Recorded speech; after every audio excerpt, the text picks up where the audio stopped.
இன்னைக்கு நடந்தது பத்தி ஒன்றும் கவலைப்படாதுடா. என்னோட அத்தை பசங்க 2 பேர் வர்றாங்கடா, ஜீவா ராசு. அவங்களுக்கு ஒரு பெரிய சாமியார் தெரியும்டா. அவங்க நம்ம ப்ராப்ளம் எல்லாம் சால்வ் பண்ணுவாங்கடா. ஓகே, சரி. அவங்கள வர வரைக்கும் நம்ம வெயிட் பண்ணலாம்டா.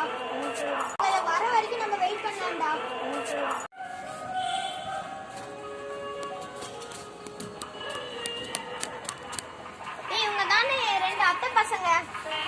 வாங்க, எப்படி இருக்கீங்க? நாங்க நல்லா இருக்கோம்.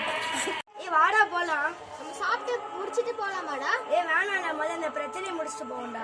அப்ப சரிடா. உங்களுக்கு என்ன பிரச்சனை? சாமியாரே, திடீர்னு என்னோட ஃப்ரெண்ட் காணாம போயிட்டான். அவன் பேர் என்ன? கிருத்திக். அவன் வயசு என்ன? 11. ஏய், கிருத்தி எங்க அம்மாடா? அதுக்கு ஒரே பரிகாரம், சட்டி பரிகாரம். இதெல்லாம் தொட்டு கும்பிடுங்க. நல்லா வேண்டிக்கோங்க, உங்கள் ஃப்ரெண்டு கிடைக்கும். இந்த 3 நாள் தலையில் வச்சு படுங்க. Okay sir. காற்றுல போகும் பிரச்சனை போயிட்டு வாங்க. வரலன்னா ஓகே சாமி. ஏய், சாமியார் தந்த தட்டை வச்சு நான் படுக்கிறேன்டா. வாங்கடா, படுக்கலாம்.